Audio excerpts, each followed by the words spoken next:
শুভ সন্ধ্যা বন্ধুরা, সবাই কেমন আছো? আমি মহুয়া আরও একটা ছোট্ট ব্লগ নিয়ে চলে এসেছি তোমাদের সামনে।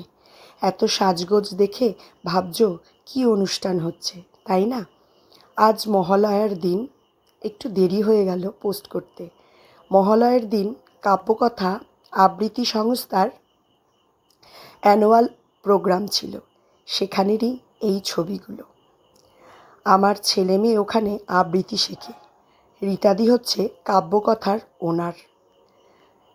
প্রতিটা বছরই সব বাচ্চারা ওয়েট করে থাকে কখন এই অনুষ্ঠানটা হবে।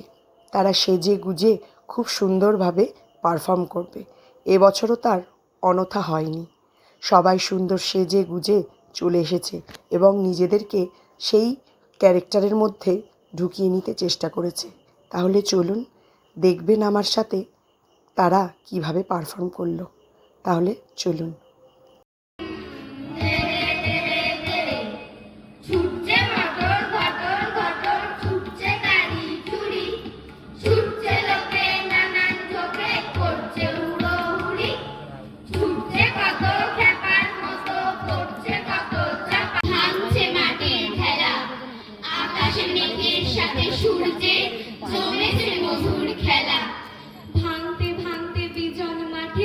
কুয়াশা গিয়েছে কেটে, কখন শুকনো মাটির তৃষ্ণা শিশির খেয়েছে চেটে। অতটা খেয়াল রাখেনি কৃষক, মগ্ন সে ছিল কাজে। হঠাৎ পুলো হাতে রানার চলেছে রানার, রাত্রির পথে পথে চলে কোনো নিষেধ জানে না মানার। দিগন্ত থেকে দিগন্তে ছোটে রানার, কাজ নিয়েছে সে নতুন খবর আনার। রানার রানার জানা অজানার বোঝা তার কাজে। আমরা যদি না জাগি না, কেমনে সকাল হবে?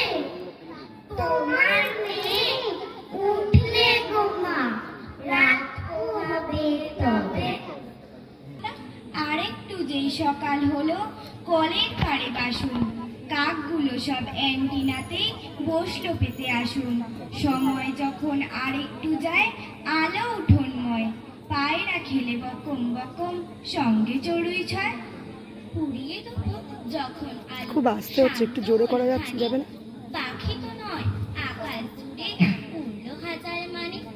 নিভলো যখন দিনের আলো, খুব আস্তে হচ্ছে বলো। পাখি গাছে জাগলো শুধু বাদুড় পেঁচা, নাইট ডিউটি আছে। মাঠের সবুজ ঘাসে রোজি হয় না কোনো ভুল। আগে আমরা সমাজে বাবুমশাইদের দেখেছিলাম, তারা ধুতি পাঞ্জাবি পরতো, গলায় উত্তরীয় দিয়ে সুন্দর সাজগোজ করে কিন্তু বাবুমশাইরা কলকাতা শহরে ঘুরে বেড়াতেন। আজ কাব্যকথার ছাত্ররা সেই পরিধান করেছে, কেমন সুন্দর ধুতি পাঞ্জাবি উত্তরীয় নিয়েছে, কত সুন্দর লাগছে ওদের পোশাকটা দেখুন। ওরা সত্যি আজ বাবুমশাই হয়ে উঠেছে। সেই আগের বাঙালি পোশাক ধুতি পাঞ্জাবি অপরূপ লাগছে। আমার তো দারুণ সুন্দর লাগছে, আপনাদেরও নিশ্চয়ই লাগছে। ওরাও খুব আনন্দ পাচ্ছে। যাই হোক, শুরু হচ্ছে কবি শঙ্খ ঘোষের লেখা বাবু মশাই।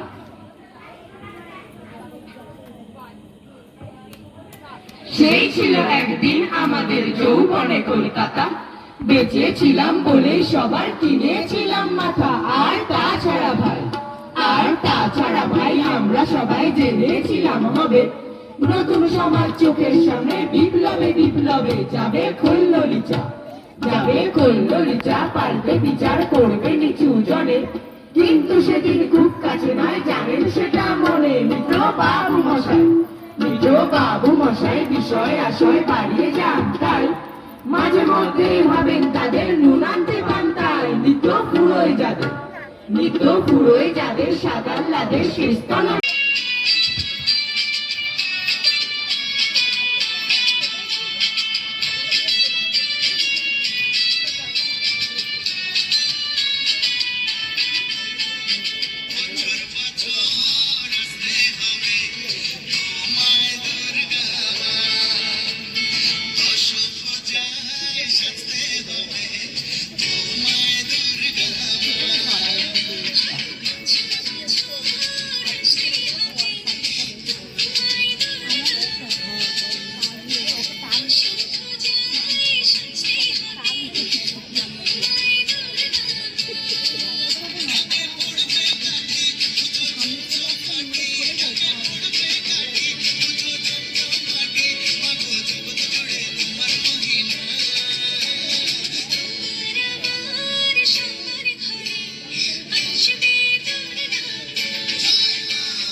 না, যাস রে অত দূরে, যা চাস তুই সবই পাবি মাটির ছোট্ট ঘরে।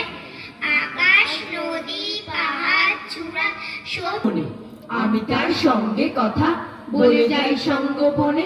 পালতোলা নৌকাগুলো জোয়ারের বাতাস লেগে সাঁকোটার নিচ দিয়ে রোজ ভেসে যায় নিরুদ্বেগে। দুপাশে কলমি গানে শামখোল ডাহুক ডাকে, অদূরে এক পায়ে বক অপলক তাকিয়ে থাকে। কে জানে হঠাৎ কখন চুপ করে সন্ধে নামে, 7 বাজে প্রদীপ জ্বলে আমাদের ছোট্ট গ্রামে। মাঝি তার নৌকা বেঁধে একলাকে বাজায় বাঁশি, আর তার মুখের ওপর বাঁধ ভাঙা চাঁদের হাসি। তখন আর নদীর মুখে কথা নেই বাক্যি হারা, দুজনেই হাপুস চোখে দেখে সেই জ্যোৎস্না ধারা। ও নদী তুই চললি কোথা, একটু না হয় দাঁড়া, অনেক কথা বলার আছে, ভীষণ বুঝি তারা। ছুটতে ছুটতে হাঁপ ধরে না, লাগছে কি একঘেয়ে, বাদলা দিনে উথাল পাথাল, আসিস কেন ধে? আল ভেঙে যায়, ঘর ভেসে যায়, সবাই কেঁদে মরি, ত্রিপল চিড়ে শুকনো রুটি, হায় রে কি যে করি। ও নদী তুই চললি কোথা, একটু না হয় দাঁড়া, ডাকছি কত পাইনি তবু সারা। সেই যে নদী যাচ্ছে শুধুই যাচ্ছে, রোদ নেমে তার ঢেউয়ের মাথায় ঝিলিক দিয়ে নাচছে। নদী চলে এঁকে বেঁকে দূর বহু দূর, পথে তার ভেসে আসে পাহাড়িয়া সুর। উঁচু নিচু ঢেউ ভাঙে পাথরের গায়, মাঝি ওই গান গায় পালতোলা নায়।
অনুষ্ঠানটা কেমন লাগলো সবাই কিন্তু অবশ্যই কমেন্ট করে জানিও।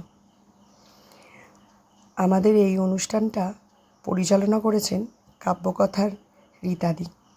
ওনার যেহেতু অনুষ্ঠান, কেউ যদি ওনার সাথে যোগাযোগ করতে চান অবশ্যই কমেন্টে জানাবেন।